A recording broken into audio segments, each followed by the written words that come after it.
राज्य राजनीति को जदि देखा आज सरगरम केउठी बस्ती भंगा तो केउठी बांग्लादेशी को खोजा। यही किछि दिन तले जगत सिंहपुर रे जो बांग्लादेशी माने चिन्हट हेले से घर मारणास्त्र जबत है तापरे सरकार टिके चेती एवं सरकार विकास ना रे हो पछे एवं भुवनेश्वर उपकंठस्थ सालियासाई बस्ती उपर ताकर नजर पड़ी। 500 रु अधिक घर एपर्यंत रास्तार संप्रसारण पाई भंगा गलानी एवं यही सालियासाई रो इतिहास को लेकिन आ सालियासाई रो पर्दाफाश करिकी जो व्यक्ति आज लोक मानकर रोस्टर शिकार होउछंती एवं लोक मानकर आक्रोशर मध्य शिकार होउछंती। आज से व्यक्ति आज आम स्टूडियो रे आज उन्मोचन रो आमना सामना रे तांको ठारू पचारे बुझिबा सालियासाई रो इतिहास विषय रे आसंतु स्वागत करिबा रंजन कुमार पात्र को आमर यही विशेष कार्यक्रम। नमस्कार नमस्कार भल अछंती? भल अछि। ये सालियासाई उपरे आपणकर वक्तव्य पई एबे प्रत्येक दिन सोशल मीडिया रे आपण चर्चा रे आपनको डेली डेली गाली पडुची कोन एमिति सालियासाई विरुद्ध रे आपणकर वक्तव्य रहिगला जे लोक मानकर आक्रोश रो शिकार हेले? सेटा एक्चुअली विरुद्ध नथिला, अवश्य आपनको दर्शक मानन कहि दिए विरुद्ध रे किछि नथिला। मु सेटा लिखिथिली सालियासाई छकिचिन मारथिली साहाଯ୍य साई माने आमे सब दामिका लोक हे गेलनी लंबा लंबा गाडी रे बुलचे के व्यापार करची के चाकरी करची तापर आम घरणी जो माने अछंती जो मु बाहाई जाईची बहुत लोक बाहाई नथिबे जे आपनको दर्शक थिबे बा जो माने बाहाई चंदी से माने काम करि पारुनाथि झाड़ू मारी पारुनाथि बासन माजी पारुनाथि पिला मानकर डाइपर भी चेंज करि पारुनाथि तेनु तांको पई लोक दरकार। अवश्य 3 BHK किंबा 2 BHK रूम रे रहउतबा लोकटी ता स्त्रीटी आसी आपन घरे काम करिवनी तेनु ता पई बस्ती दरकार। सरकार वर्तमान जो भांगुचंती भांगिबा दरकार, डेवलपमेंट काम होबा भी दरकार एवं तांकु घर जोगे भी देवा दरकार। ठीक अछि रोस्ट कले मते गुडाई लोक माँ भौणी झियो क्विंटाल क्विंटाल दर रे मु सुनिया को पाइली। अवश्य सेगुडा मु खातिरी करनी एथि पई काला मु जानिछि सालियासाई केमिति हला किए करिथिले कोउथि पाई से मानकु रखा हितिला एवं ए विगत 50 वर्ष भितरे आपण जदि देखि पारंती सालियासाई 1975 वर्ष पर्यंत नथिला 3-4 घर थिला। 80 मसिया पूर्वरु सेठी गोटे IRC विलेज हला इंडियन रोड कांग्रेस एबे तो आपण रिसेंट गला इंडियन रोड कांग्रेस रो इंडिया सारा लोक आपण सालियासाई को आपण जन्म हला बेले सालियासाई रो अवस्था के? मु जन्म हली 1980 मसिया रे आज्ञा 90 मसिया रे मु 7th बाटालियन स्कूल ले पढुथली आज्ञा। से समय जेतोळे हम स्कूल रु आसु सेठी CYSD सेंटर ऑफ यूथ जोटा आपणकर अछि CYSD गोटे अच्छी आप देखिए जाभियर छक उपर लंबा इतिहास अच्छी किंतु शुणिया को आपन टिके धैर्य रखा पड़ो चेन को चेन जोड़िया पड़ो जोड़िले गोटे आप माला करें हठात बुझिले बुझी हेनी। 90 मसीहा बेलू जो आम स्कूल रु हाफ पैंट और चप्पल पिंधिक से लुहा बाक्स धरिकी स्कूल जाऊँ बैग नाला से ही समय स्कूल गुला आम देखू कि नाला और रास्ता 20 फुटिया ही थिला एवं जोटा जाभियर छकु आप हाथिया शुणी जो रास्ताटा जाइए सालियासाई भितर को से एते बड़ चौड़ा रास्ता नथिला ओबरे होटेल टी थिला एवं स्वस्ति प्लाजा होटेल टी 97 जून जुलाई बेलू तैयारी है कहीं बीजेपी कॉलेज रे पढ़ला बेले साइकिल नहीं गला बेलू मुझे एडे गोटे बिल्डिंग टा कौन तैयारी होची तो मुझे खबर ना जना पड़ा सेटा स्वस्ति प्लाजा तैयारी होची ता अपोजिट रे थिला आपनकर ओबरे होटेल किछि घुसुरी आसिक तांको होटेल सब अलिया खाती। सालियासाई सेतोळकु नथिला 15-20 कि 50 लोक थिले किछि आदिवासी लोक थिले जो मानकर घर कंधमाल गजपति गंजाम कलाहांडी बढ़िला केमिति से माने एठा को आसिले केमिति कहूछि आउर 10 वर्ष पछकु जिवे मु एटा कहली 1990 मसिया कथा। 1980 मसिया बेलकु सेंट फ्रांसिस जेवियर को नारे सेटा लुचा आइछि आज्ञा खाली सेंट जावियर लिखा होछि तापर सेंट काटी देकी वर्तमान खाली जावियर इंस्टीट्यूट ऑफ मैनेजमेंट गोटे कराइछि ता 10 वर्ष पछकु पळेबे से जो जगाटा निश्वास बोली गोटे संस्थाटे सेटा अछि सेटा गोटे एनजीओ टे निश्वास अछि विश्वास भी अछि तार ओनर हेले माननीय राधाकांत नायक से राज्यसभा मेंबर थिले तांको सुपुत्रंको ना हला रंजित कुमार नायक एवं राधाकांत नायक जेतबळे सी हेले आपणकर YMCA माने young men Christian association Radhakanta Nayak Radhakanta Nayak. ନାମରୁ ଜଣା ପଡୁଛି ଏ ଜଣେ ଓଡିଶାର ବ୍ୟକ୍ତି। ହଁ ଓଡିଶାର ଖ୍ରୀଷ୍ଟିଆନ କେମିତି ହେଲେ? କହୁଛି ଖ୍ରୀଷ୍ଟିଆନ ସେ ବାଇ କନଭର୍ସନ। ଓ ପଇସା ପାଇଁ? ସେଟା ମୁଁ କହିପାରିବିନି ପଇସା ପାଇ ତାଙ୍କର କିମ୍ବା କଣ ତାଙ୍କର ଯଦି ଏତେ ପ୍ରତିପତ୍ତିଶାଳୀ ହେଇଗଲେ ତାଙ୍କ ବିଚାରରେ କଣ ପରିବର୍ତ୍ତନ ନାଇଁ, ହେଲା? ସିଏ ସେ ଧର୍ମ ପରିବର୍ତ୍ତନ ଭଲ କଲେ? ଭଲ ଠିକ କଥା କହିଲେ। ସିଏ ଆଗରୁ ନର୍ମାଲ ଲୋକ ହିଁ ଥିଲେ। ପାନା ବୋଧେ ତାଙ୍କର କୁଇ କନ୍ଧ ପୂର୍ବରୁ ସିଏ ପାନା ଇଏରେ ସେକୁ କନଭର୍ଟ ହେଇକି ସିଏ ହେଲେ ଏବଂ ସେଇ ଇଏରେ ପାଖାପାଖି ସୁପ୍ରିମକୋର୍ଟ ବା ସରକାର ଲ ବୋଧେ କଲେ KR ନାରାୟଣଙ୍କ ସମୟରେ ସିଡ୍ୟୁଲ କାଷ୍ଟ ସିଡ୍ୟୁଲ ଟ୍ରାଇବ ଭିତରେ ଗୋଟେ ସରକାରଙ୍କୁ ଗ୍ୟାଜେଟେସନ ଆସିଲା, ନୋଟିଫିକେସନ ଆସିଲା ଯେ ଏଇ ଲୋକଙ୍କୁ ଆମେ ସିଡ୍ୟୁଲ କାଷ୍ଟରେ ନେଲୁ। ପାଖାପାଖି 13-15ଟା ଆଦିବାସୀ ଲୋକମାନଙ୍କୁ ନେଲୁ, ଗ୍ୟାଜେଟ ଥିବ। ସେ ସମୟରେ ସେ ସିଡ୍ୟୁଲ କାଷ୍ଟ ଖ୍ରୀଷ୍ଟିଆନ ଇଏରେ ପାଇଲେ ଆପଣଙ୍କର ପାର୍ଲାମେଣ୍ଟକୁ ରାଜ୍ୟସଭାକୁ ସିଲେକ୍ଟ ହେଲେ ଏବଂ ସେ ସମୟରେ KR ନାରାୟଣ ବି ଥିଲେ ଆପଣଙ୍କର ଇଏ ଥିଲେ ରାଷ୍ଟ୍ରପତି ଥିଲେ, କାରଣ ସିଏ ବି ଖ୍ରୀଷ୍ଟିଆନ ଥିଲେ।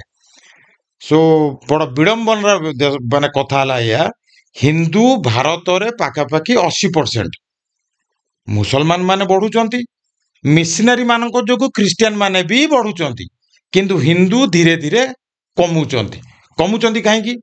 ଆପଣ ଏକରେ ତ କହିପାରିବେ ସେଟାକୁ ଶିକ୍ଷାଗତ ବ୍ୟବସ୍ଥା।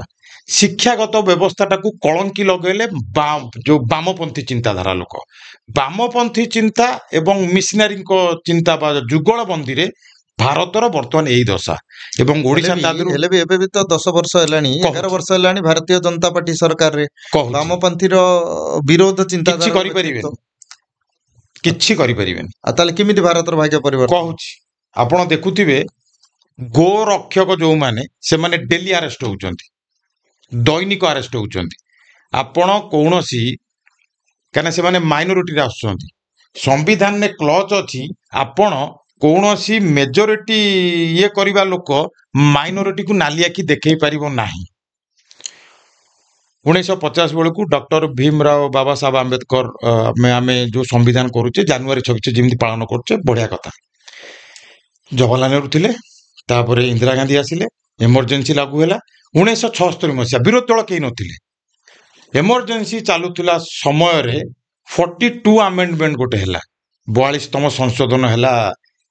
ଆପଣ ଦେଖୁଥିବେ ଆଜିକାଲି ରାହୁଲ ଗାନ୍ଧୀ ଗୋଟେ ନାଲିଆ ବହି ଯେମିତି ମନୋହର କାହାଣୀ ପଢିଲା ଭଳିଆ ସେ ତାକୁ ଧରିକି ବୁଲୁଛନ୍ତି। ସମ୍ବିଧାନଟାକୁ ଆପଣ ଟେକି ପାରିବେ ନାହିଁ, ସେଟା ପାଖାପାଖି 7-8 କିଲୋ ଓଜନ ହବ, ବହିଟାକୁ ଆପଣ ଟେକି ପାରିବେନି, କିନ୍ତୁ ସେଇଟାକୁ ଧରିକି ସେ ବୁଲୁଛନ୍ତି ଯେମିତି ପକେଟରେ କିଏ ପୁରେଇକି ବୁଲୁଛି।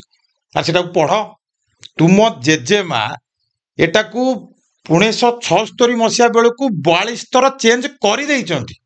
ଅବଶ୍ୟ ନରେନ୍ଦ୍ର ମୋଦି ତ 2014ରେ ଆସିଲେ, ସିଏ କିଛି ଚେଞ୍ଜ କରିନାହାନ୍ତି, କାହିଁକିନା ମେଜରିଟି ନାହିଁ, ଚେଞ୍ଜ କରିହବ ନାହିଁ। କଲେ କଣ? ସେକୁଲାର ଶବ୍ଦ ଯୋଉ ବ୍ରହ୍ମାସ୍ତ୍ରଟି ସେ ଭର୍ତ୍ତି କରିଦେଲେ। ସେକୁଲାର କଣ ନା ଧର୍ମ ସମ୍ପ୍ରଦାୟ। ଅବଶ୍ୟ ବିଜେପି 1947 ମସିହାରେ ନଥିଲା, ବିଜେପି ବହୁତ ପରେ ଆସିଲା। ଦେଶ ଅଲଗା ହେଲା ଧର୍ମ ଆଧାରରେ, ବଢିଆ କଥା। ଖ୍ରୀଷ୍ଟ ଧର୍ମୀ ଲୋକମାନେ ରହିଲେ, ଜୈନ ମାନେ ରହିଲେ, ବୁଦ୍ଧିଷ୍ଟ ମାନେ ରହିଲେ, ଶିଖ ମାନେ ରହିଲେ, ସମସ୍ତେ ରହିଲେ। ଦେଶ କାହାକୁ ଦରକାର ହେଲାନି, କିନ୍ତୁ ଆଙ୍କୁ ଦରକାର ହେଲା। ହଉ ରଖ। ଆ ଭିତରେ ଯେତେବେଳେ ଲେଖିଦେଲେ ସେକୁଲାର ଶବ୍ଦଟି, ସେକୁଲାର ଶବ୍ଦରେ କିଛି କ୍ଲଚ ଅଛି। କ୍ଲଚ ହେଲା ଏୟା, ଯଦି ଆମେ ରୁମରେ ବସି କଥା ହଉଛେ ଏବଂ ଗୋଟିଏ ମାଇନୋରିଟି ପିଲା ଆସିକି ଆମମାନଙ୍କୁ ମାରୁ ନ ମାରୁ ବା ଖାଲି ଗାଳି ଦେଲା, ଆମ ରାଗ ଥିଲା ଆମେ 2 ଚାପଟା ପକେଇଦେଲେ, ସିଏ ଥାନାକୁ ଗଲା, ଥାନାରେ ଯାଇକି ସେ ଫାଟି ଦବ ଯେ ମତେ କିଛି ଲୋକ ମାଇଲେ, ତୁମ ଜାତି କଣ, ଧର୍ମ କଣ, ନା ଆଜ୍ଞା ମୋ ଧର୍ମ ହେଲା ମୁସଲମାନ। ତୁମ ଧର୍ମ କଣ, ନା ମୋ ଧର୍ମ ଆଜ୍ଞା ଖ୍ରୀଷ୍ଟିଆନ। ମାଇଲେ କିଏ, ନା ଆଜ୍ଞା କିଛି ହିନ୍ଦୁ ଲୋକ ମାରିଲେ। ତାହେଲେ ସିଏ ଆରେଷ୍ଟ ହବନି, ଆପଣଙ୍କ CCTV ଦେଖେଇ ହବ ଯେ ନାଇଁ ସେ ଲୋକଟି ଆସିକି ଆଗ ମାରିଲା, ଆପଣ ଆରେଷ୍ଟ ହେବେ, ସିଏ ହେବେ ନାହିଁ। ମେଜରିଟିଙ୍କ ଉପରେ ଆଗ ଖଣ୍ଡାଟା ବୁଲିବ ଯେ ତମେ ମେଜରିଟି ଅଛ, ତମେ କାହିଁ ଆଗ ମାଇଲ, ତମେ ବୁଝିଲନି। ସେ ଶବ୍ଦଟା ହିଁ ଏ ଗୋରକ୍ଷକ ମାନଙ୍କୁ ଅଡୁଆ କରୁଛି, ନରେନ୍ଦ୍ର ମୋଦିକି ବି ଅଡୁଆ କରୁଛି। ହିନ୍ଦୁ ରାଷ୍ଟ୍ର ଘୋଷଣା ହେଇପାରିବ ନାହିଁ। ସେ ଶବ୍ଦଟା ଉଠିବ କେମିତି, ନା ଆପଣଙ୍କୁ ଲୋକସଭାରେ 400ରୁ ଅଧିକ ଜନମତ ଦରକାର, ଆପଣଙ୍କର ଲୋକସଭାରେ ସଦସ୍ୟ ଦରକାର, 400 ନାହାନ୍ତି, ହେଇପାରିବନି। ସେ ବିଷୟକୁ ତ ଆମେ ଯିବା। ପ୍ରଥମ କଥା ହେଲା, ଆମେ ଆମର ଫୋକସ ଯୋଉ ସାଲିଆ ସାହି ଉପରେ ଅଛି, ସେ ସାଲିଆ ସାହି ଆପଣ କହିବା କଥା, ସାଲିଆ ସାହିରେ 8-10ଟି ପରିବାର ଥିଲେ। ଏବେ ପାଖାପାଖି 500 ଘର ଭଙ୍ଗାଗଲାଣି। ଏବେ ଟୋଟାଲ ଜନସଂଖ୍ୟା ଯଦି ଦେଖିବା 8-10ଟି ପରିବାରର 40-50 ଭିତରେ ମ୍ୟାକ୍ସିମମ୍ ସଦସ୍ୟ ଥିବେ 1980 ମସିହା ସୁଦ୍ଧା, ହଁ। 1990 ମସିହା ସୁଦ୍ଧା 100 ଲୋକ ଧରିକି ଚାଲନ୍ତୁ, 100 ଲୋକ। କିନ୍ତୁ ଏବେ ତାର ସଂଖ୍ୟା 1 ଲକ୍ଷ 1 ଲକ୍ଷ କୁଆଡୁ ଆସିଲେ? କହୁଛି। ଇଏ ଯୋଉ 1 ଲକ୍ଷ ଆସିଲେ, ଗୋଟେ ସ୍ଥାୟୀ ସରକାର ଓଡିଶାର ଶାସନ କରୁଥିଲା 24 ବର୍ଷ ଧରିକି। 24 ବର୍ଷ ଧରି ସେ ତାଙ୍କୁ ସଂରକ୍ଷିତ କରିକି ଏଠି ରଖିଥିଲେ। ଯାହା ଫଳରେ କି ଆଜି ଦିନରେ ଭୁବନେଶ୍ୱରର ବିକାଶ ପାଇଁ ଆମର ବର୍ତ୍ତମାନ ସରକାରଙ୍କୁ ନାହିଁ ନଥିବା ଅସୁବିଧାର ସମ୍ମୁଖୀନ ହେବାକୁ ପଡୁଛି। ତାହେଲେ ଏଇ ଯୋଉ ଆପଣ ଯୋଉ କଥାଟି ଉଲ୍ଲେଖ କରୁଛନ୍ତି ସାଲିଆ ସାହି, ଏ ସାଲିଆ ସାହି ଗଠନ କରିବାର ଉଦ୍ଦେଶ୍ୟ ତ ଆପଣ କହିଲେ ଯେ ସେମାନଙ୍କ ଘରରେ କାମ କରିବାକୁ ଲୋକ ଥିବା ଦରକାର। ସେଠି ଯୋଉ ଲୋକମାନେ ରହୁଛନ୍ତି, ବିଶେଷ କରି କୋଉ ଧର୍ମର ଲୋକମାନେ ସେଠି ବସବାସ କରୁଛନ୍ତି? ପୁଣି ପଛକୁ ଯିବାକୁ ପଡିବ। ବର୍ତ୍ତମାନ ଆପଣ ସେଠି କିଛି ପାଇବେନି। ବର୍ତ୍ତମାନ ସେଟା ସବୁ ମିଳାମିଶା ଲୋକଙ୍କୁ ପାଇବେ, ସାରା ଭାରତ ବର୍ଷର ଲୋକଙ୍କୁ ପାଇବେ। ଭାରତ ବର୍ଷର ସେଠି ମନ୍ଦିର କେତେ ଅଛି?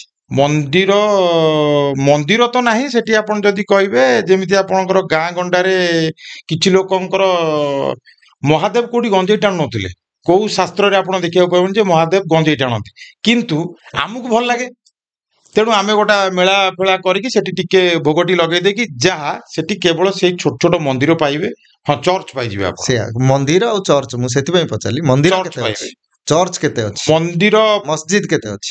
ମସଜିଦ ପାଖାପାଖି ଆପଣ ଗୋଟେ ପାଖାପାଖି ପାଇଯିବେ, ଚର୍ଚ୍ଚ ବହୁତ ପାଇଯିବେ। ଏବଂ ମନ୍ଦିର ତ ମୁଁ ଦେଖିନି, ଯଦି ଆପଣ ପାଇବେ ବହୁତ କମ, ମାନେ ନା କହିଲେ ଚଳେ। ମନ୍ଦିର ନାହିଁ। ହଁ, ହାତିଆଶୁଣୀ ଯୋଉ ଥିଲା ସେଠି ଠାକୁରାଣୀ କି ପୂଜା କରାଯାଏ, ସେଠି ଗୋଟେ ଆପଣ ପାଇବେ। ହଁ, ଚର୍ଚ୍ଚ ଆପଣ ପାଇବେ, ସ୍କୁଲ ପାଇବେ। ଚର୍ଚ୍ଚ କେତେ ପାଇବ? ଚର୍ଚ୍ଚ ଆପଣ ମୋ ଦେଖିବାରେ 8-9 ହବ। ମୁଁ କହୁଛି ଏଟା 7-8 ବର୍ଷ ତଳ କଥା। ବର୍ତ୍ତମାନ ବଢିଥିବ, କମି ନଥିବ। ହଁ, ଭଲ କଥା କହିଲେ। 1971-72 ମସିହା ବେଳକୁ ସେ ସମୟରେ ମାନନୀୟା ନନ୍ଦିନୀ ଶତପଥୀ ଥିଲେ ଚିଫ ମିନିଷ୍ଟର ଓଡିଶାର। କଂଗ୍ରେସ ସରକାର ହିଁ ଥିଲା।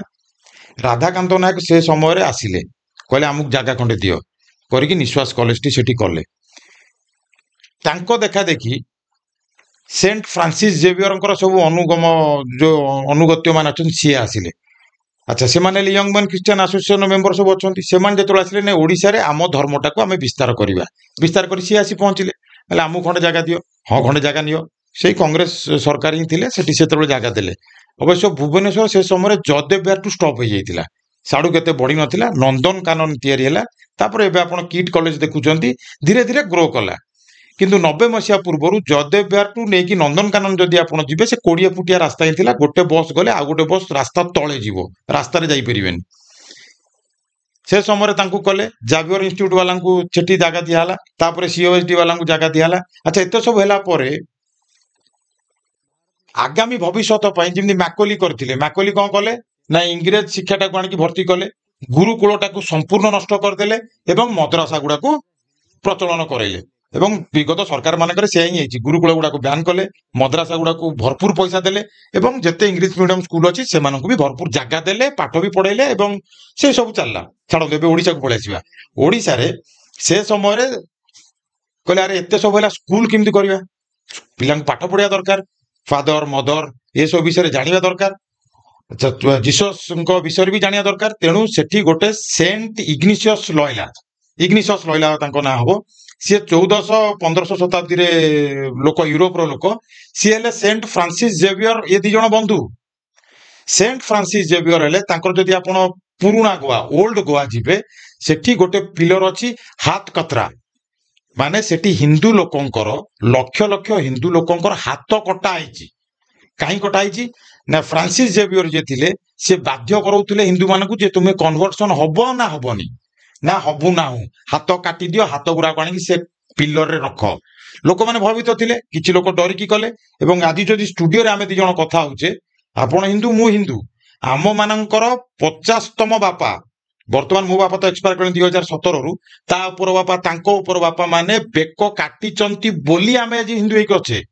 ଯୋଉମାନେ ବେକ କାଟି ନାହାନ୍ତି, କିଏ ମୁସଲମାନ ହେଇଯାଇଛନ୍ତି, କିଏ ଖ୍ରୀଷ୍ଟିଆନ ହେଇଯାଇଛନ୍ତି, ଏମିତି ସବୁ ଚେଞ୍ଜ ହେଇଯାଇଛି। ତାପରେ ଏବେ ଗୋଟେ ଶିକ୍ଷିତ ଆସିଛନ୍ତି, ଆପଣଙ୍କର ଦେଖିବେ ଭୀମ ଆର୍ମି ଜଣେ ଏବେ ଗୋଟେ ଗ୍ରୁପଟେ ଉଠିଛି। ଅବଶ୍ୟ ଭୀମ ଆର୍ମି ପାଇଁ ଆଉ ଗୋଟେ ଆପଣ ଯଦି ଆଲୋଚନା, ଲମ୍ବା ଆଲୋଚନା ହେଇଯିବ। ସେଇ ଭୀମ ଆମେ ପୁରା ସାଲିଆ ସାହି କଥା ଯଦି କହିବାକୁ ଯିବେ, ଠିକ 1990 ମସିହା ବେଳକୁ କିଛି ଲୋକ ଥିଲେ, ଚର୍ଚ୍ଚ କିଛି ହେଲା, ପ୍ରେୟାର କରିବା ପାଇଁ କିଛି ଲୋକଙ୍କୁ ଡକା ହେଇକି ଅଣାଗଲା ଗଜପତିରୁ, କନ୍ଧମାଳରୁ, କଳାହାଣ୍ଡିରୁ, ମାଲକାନଗିରିରୁ। ଆଚ୍ଛା, ମାଲକାନଗିରିରେ ଲୋକ ଆସିଲେ କୋଉଠୁ? ମୁସଲମାନ ଲୋକ।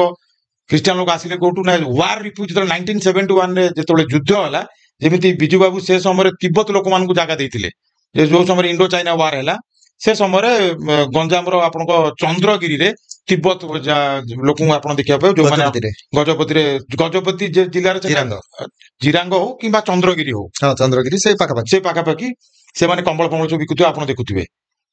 ସେଠି କଣ ହେଲା ନା ଲୋକଙ୍କୁ ଆଣିକି ରଖାଗଲା ଯେ ଏଇ ଲୋକମାନେ ରହିବେ, ଏଇଠି ଏମାନେ ଧର୍ମର ପ୍ରଚାର କରିବେ, ଏଇଠି ଏମାନେ ପ୍ରାର୍ଥନା କରିବେ, ଚର୍ଚ୍ଚ ଏଇଠି ହବ, ସ୍କୁଲ ଏଇଠି ହବ, ସ୍କୁଲରେ ଲୟଲାରେ ଏଇଠି ପାଠ ପଢା ହବ।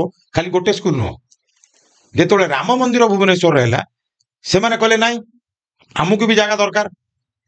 ନା ହଉ ଜାଗା ଦରକାର ଯଦି ନିଅ, ସେଣ୍ଟ ଜୋସେଫଙ୍କ ନାଁରେ ଗୋଟେ ସ୍କୁଲ କର। ସ୍କୁଲ କଲେ, କହିଲା ସ୍କୁଲ ହେଲା ଆମେ ପ୍ରାର୍ଥନା କୋଉଠି କରିବୁ, ପୁଣି ଏପଟକୁ ଗୋଟେ ଚର୍ଚ୍ଚ କରିଦିଅ। ଯାହା ତ ଥିଲା ମଦର ଟେରେସାଙ୍କର ଗୋଟେ ଏବେ ମୂର୍ତ୍ତି ଲାଗିଯାଇଛି, 10 ବର୍ଷ ତଳକୁ ନଥିଲା, ଏବେ ହେଇଛି ସେ ମୂର୍ତ୍ତିଟା। ମଦର ଟେରେସାଙ୍କ ବିଷୟରେ ମୁଁ କହିବି, ଇତିହାସ ବି ତ ବହୁତ ଦୁଃଖଦ ଇତିହାସ। ଆମର ଅଭିମନ୍ୟୁ, ଆମର କବି ବିଦଗ୍ଧ କବି ଅଭିମନ୍ୟୁଙ୍କ ନାମରେ ନାମିତ ଥିବା ରାସ୍ତାକୁ ପୂର୍ବ ସରକାରରେ ପୂର୍ବତନ ମୁଖ୍ୟମନ୍ତ୍ରୀ ନବୀନ ପଟ୍ଟନାୟକ କହୁଛି ନିଜ କର କମଳରେ ତାକୁ ମଦର ଟେରେସା ନାମରେ। ଯଦି ସତ ଜାଣିବାକୁ ଯିବେ, ନବୀନ ବାବୁ ରାଜନୈତିକ ଲୋକ ନୁହଁ। ନବୀନ ବାବୁ କେବଳ ନାଁକୁ ନବୀନ ବାବୁ, ତାଙ୍କ ବାପାଙ୍କ ନାଁ ବିଜୁ ପଟ୍ଟନାୟକ ବୋଲି ସିଏ ନବୀନ ପଟ୍ଟନାୟକ। ମୁଲାୟମ ସିଂ ଯାଦବଙ୍କ ପୁଅ ଅଖିଲେଶ ସିଂ ଯାଦବ ବୋଲି ସିଏ ମୁଲାୟମ ସିଂଙ୍କ ପୁଅ ବୋଲି ସିଏ ଅଖିଲେଶ ସିଂ ଯାଦବ। ସେମିତି ଯଦି ଆପଣ ଦେଖିବେ ଷ୍ଟାଲିନଙ୍କ ପୁଅ ବୋଲି ସିଏ ଯୋଉ ଟିକେ ଷ୍ଟାଲିନ ଯୋଉ ଭଳିଆ କଥାବାର୍ତ୍ତା କରୁଛନ୍ତି ସିଏ ତାଙ୍କ ପୁଅ। ଲାଲୁ ଯାଦବଙ୍କ ପୁଅ ତେଜସ୍ୱୀ ଯାଦବ ବୋଲି ସିଏ ତେଜସ୍ୱୀ ଯାଦବ। କିନ୍ତୁ ଏମାନେ ରାଜନୈତିକ ମେଟେରିଆଲ ନୁହନ୍ତି।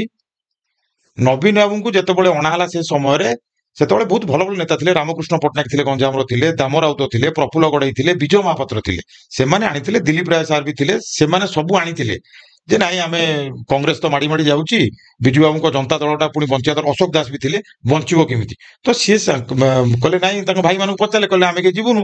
କହିଲେ ତାହେଲେ ନବୀନ ବାବୁଙ୍କୁ ପଚାର। ତ ନବୀନ ବାବୁ ରାଜି ହେଲେ, ସିଏ ଆସିଲେ। ତେଣୁ ରାଜନୀତି କରିବା ଲୋକ ସିଏ ନୁହଁ, ସେ ଭାରି ଶାନ୍ତ ପ୍ରିୟ ଲୋକ ଏବଂ ସିଏ ସବୁ ହୋ ହାଲା କରିବା ଲୋକ ନୁହଁ, ଭାରି ଭଦ୍ର ଲୋକ। ଶାନ୍ତ ହେଲେ ବି ଓଡିଆ ଅସ୍ମିତାକୁ ଆଘାତ ଦେଇଥିବା, ଓଡିଶାର ବରପୁତ୍ର ମାନଙ୍କୁ, ଓଡିଶାର ବରପୁତ୍ରଙ୍କ ନାମରେ ନାମିତ ଥିବା ସବୁ ରାସ୍ତା ହଉ, ଯୋଜନା ବି ହଉ, ପରିବର୍ତ୍ତନ କରି ତାଙ୍କୁ ମିଶନାରୀଙ୍କ ନାମରେ ନାମିତ କରିବା କେମିତି ଜଣେ ଭଲ ଲୋକର ଲକ୍ଷଣ? ସିଏ କରିନାହାନ୍ତି, ପ୍ୟାରୀ ବାବୁ କରେଇଛନ୍ତି। ତାଙ୍କର ଯିଏ ଆଡଭାଇଜର ଆଗରୁ ଥିଲେ ପ୍ୟାରୀମୋହନ ମହାପାତ୍ର, ସେ ତ ବ୍ରାହ୍ମଣ ଥିଲେ ନା? ପ୍ୟାରୀମୋହନ ମହାପାତ୍ର ବ୍ରାହ୍ମଣ ଥିଲେ ସତ, କିନ୍ତୁ ଚିନ୍ତାଧାରା ଥିଲା ବାମପନ୍ଥୀ। ଏବଂ ତାଙ୍କୁ ଭୁବନେଶ୍ୱରରୁ ବାରମ୍ବାର ଅଦଳ ବଦଳ କରୁଥିଲେ ବିଜୟ ମହାପାତ୍ର। ତାଙ୍କର ରାଗ ଥିଲା ବିଜୟ ବାବୁଙ୍କ ଉପରେ। ଯେତେବେଳେ ବିଜୁ ଜନତା ଦଳ ଗଠନ ହେଲା, ସିଏ ଆଗ ବିଜୟ ମହାପାତ୍ରଙ୍କୁ ବଳି ପକେଇଦେଲେ। କହିଲେ ଏଇ ଲୋକଟା ବେଶୀ ପାର୍ଟି କରୁଛି, ଆକୁ ଆଗ ବାହାର କରିଦିଅ। ତାପରେ ଧୀରେ ଧୀରେ ଯିଏ ଭଲ କଥା କହିଲା ବାହାରିଲା। ତାପରେ ପାଣ୍ଡିଆନ ବାବୁ ଆସିଲେ। ପ୍ରଥମେ 2015-16କୁ ଟିକେ କବାଟ ଖୋଲିଲେ। Okay, no problem, I will convey the message. Oh no problem, by the way what's your name? Pradeep Panigrahi. Okay, I will convey the message. No sir is busy. এটা 2016-17ରେ ଚାଲୁଥିଲା। 18-19 ବେଳକୁ କବାଟଟା ଆଉ ଟିକେ ଖୋଲା ହେଲା। 20-21 ବେଳକୁ କବାଟଟା ଖୋଲିକି 2-4 ଜଣ ବସିଲେ। ଏଇ ବର୍ଷ ଯୋଉ 2024ରେ ଯୋଉ ରାଜନୀତି ଆପଣ ଯୋଉ ଟିକେଟ ବଣ୍ଟା ହେଲା, ଏଇ ଯୋଉ କେଲେଙ୍କାରୀ ହେଲା, ସିଏ ଟୋଟାଲ ନବୀନ ବାବୁ ଏ ବିଷୟରେ 5 ଟଙ୍କାରେ ବି ଜାଣିନାହାନ୍ତି। ସିଏ କବାଟ ଖୋଲି ସିଏ ତାଙ୍କର ଟିକେଟ ବାଣ୍ଟିଲେ। ଯାହାଫଳରେ କାହିଁକିନା ଏଡେ ବଡ ଦଳ କେବେ ହାରିବା କଥା ନୁହଁ। ମୁଁ କେବେ ଭାବିନଥିଲି ଯେ ବିଜୁ ଜନତା ଦଳ ହାରିବ ବୋଲି। ପୂର୍ବ ଦିନରେ ପୂର୍ବତନ ମୁଖ୍ୟମନ୍ତ୍ରୀଙ୍କୁ ମଧ୍ୟ ଭାଟିକାନ ସିଟିରେ ଦେଖିବାକୁ ମିଳିଥିଲା ପୋପ। ଯଦି ତାଙ୍କର ମିଶନାରୀଙ୍କ ପ୍ରତି ଅଗାଧ ପ୍ରେମ ନଥିବ, ମିଶନାରୀଙ୍କ ପ୍ରତି ତାଙ୍କର ଆକୃଷ୍ଟତା ନଥିବ, ତାହେଲେ ସେ କେମିତି ଓଡିଶାର ଜନନେତା, ଓଡିଶାର କବି, ଓଡିଆ ଅସ୍ମିତାର କଥା କହୁଥିବା ଜନନାୟକ ମାନଙ୍କୁ ଏମିତି ଅସମ୍ମାନ କରିବେ? ଦେଖନ୍ତୁ, ନବୀନ ବାବୁ ନୋ ଡାଉଟ ଜଣେ ସମ୍ମାନୀୟ ବ୍ୟକ୍ତି। ହଁ, ତାଙ୍କର ମନରେ ଟିକେ ଅଛି ଏବଂ ତାଙ୍କୁ ନେଇକି ଯାଇଥିଲେ ପାଣ୍ଡିଆନ, ଭିକେ ପାଣ୍ଡିଆନ ଯୋଉ ନେଇକି ଯାଇଥିଲେ। ପରିଚୟ ହଉଛି ନବୀନ ପଟ୍ଟନାୟକ। ନବୀନ ବାବୁଙ୍କୁ ନେଇକି ଯାଇଥିଲେ ଏବଂ ସେ ନିଜେ ବି ଯାଇଥିଲେ। ଯୋଉ କଥା ଆପଣ କହିଲେ, ଭାଟିକାନ ସିଟିରେ ସେ ପୋପକୁ ଭେଟିବାକୁ ଯାଇଥିଲେ। ଆମେ ରହିବା ଓଡିଶାରେ ଯୋଉଠି 70ରୁ 80% ହେଲେ ହିନ୍ଦୁ। 24 ବର୍ଷ ଧରି ସରକାର ରହିଲେ। 24 ବର୍ଷ ସରକାରରେ ହିନ୍ଦୁ ଧର୍ମର ପ୍ରଚାର ପ୍ରସାର ପାଇଁ କେତେ ଅନୁଷ୍ଠାନ ସେ ଗଢିଛନ୍ତି। ଯଦି ଦେଖିବା ଭୁବନେଶ୍ୱର ଉପକଣ୍ଠରେ ଅଧିକାଂଶ ସଂସ୍ଥା, ଅଧିକାଂଶ ସ୍କୁଲ ପାଇଁ 100 ଏକର ଜମି ଶାଗ ମାଛ ଦରରେ ଦିଆଯାଇଛି, ଯୋଉଟା କି ମିଶନାରୀ ସଂସ୍ଥା ମାନଙ୍କୁ ଦିଆଯାଇଛି, ଯାହା ଫଳରେ କି ଆମର ଓଡିଆ ଅସ୍ମିତା, ଭାରତର ଅସ୍ମିତାକୁ ବାଧା ପହଞ୍ଚିଛି। ଆପଣ ଯୋଉ ସାଲିଆ ସାହି କଥା କହୁଛନ୍ତି, ସାଲିଆ ସାହିରେ ତାଙ୍କରି ସମୟରେ 1990 ମସିହା କହିଲେ 2000 ଯୋଉ 24 ବର୍ଷ ହଁ। ଦୀର୍ଘ ସରକାର, ସେ 24 ବର୍ଷ ଭିତରେ ସାଲିଆ ସାହିରେ ଏକାଧିକ ସଂଖ୍ୟାର ଗୋଟେ ଜନସଂଖ୍ୟା ବିସ୍ଫୋରଣ ହେଲା, ଯାହା ଫଳରେ କି ଆଜି ଆମକୁ ନାହିଁ ନଥିବା ଅସୁବିଧାର ସମ୍ମୁଖୀନ ହବାକୁ ପଡୁଛି। କାରଣ ଆପଣ ଯୋଉ ଉଲ୍ଲେଖ କରୁଛନ୍ତି ଯୋଉ ମିଶନାରିଜ ମାନେ ସେଠି ଆସିକିରି କନଭର୍ସନ କରୁଥିଲେ, ଆପଣ ଯାହାଙ୍କ ନାଁ ଉଲ୍ଲେଖ କଲେ ରାଧାକାନ୍ତ ନାୟକ, ସେ ହୁଏତ ଆମ ଓଡିଶାର ଜଣେ ହଁ ଅଧିବାସୀ। ଓଡିଶା ଲୋକ। ସେ କେମିତି ମିଶନାରୀ ହେଇପାରିବେ? ଯଦି ସେ ମିଶନାରୀ ହବାରେ ତାଙ୍କୁ କଣ ଆକୃଷ୍ଟ କରିଥିଲା ସେ ମିଶନାରୀ ହେଇଗଲେ? କହୁଛି ଆପଣ ଆଉ ଗୋଟେ ଜିନିଷ କହୁଛି, ରାଧାକାନ୍ତ ନାୟକଙ୍କ ନାଁ ତାଙ୍କ ପୁଅଙ୍କ ନାଁ ହେଲା ରଞ୍ଜିତ କୁମାର ନାୟକ। ରଞ୍ଜିତ କୁମାର ନାୟକ କୋଉଠି ଅଛନ୍ତି? ସିଏ ଅଛନ୍ତି ନର୍ଥ ମେସିଡୋନିଆର ଗଭର୍ଣ୍ଣମେଣ୍ଟର ଆଡଭାଇଜର ଅଛନ୍ତି। ସେଠି ଖ୍ରୀଷ୍ଟିଆନ ପପୁଲେସନ ହେଲା 80%, ଆଜ୍ଞା, ମୁସଲମାନଙ୍କ ପପୁଲେସନ ହେଲା 20%, ହିନ୍ଦୁ ନା। 0। ଇଏ ଗୋଟେ ନେକ୍ସସ୍ ଆଜ୍ଞା। ଆପଣ ଯୋଉ କଥାରେ ଓଡିଆରେ କହନ୍ତିନି କମ୍ବଳ ଯାକ ବାଳ, ଆପଣ ଯୁଆଡୁ ଟାଣିବେ ସିଆଡୁ ବାଳ ହିଁ ବାହାରିବ। ବର୍ତ୍ତମାନ ବିଜେପି ସରକାର ବି ସେଇ ଅବସ୍ଥାରେ ଅଛି। କରପସନ ବହୁତ ମାତ୍ରାରେ। ନିଜ ନିଜ ଭିତରେ ବର୍ତ୍ତମାନ ମାନନୀୟ ଭକ୍ତ ଦାସ କହିଲେ ଯେ ଆମେ ବିଭୀଷଣ ଖୋଜୁଛୁ।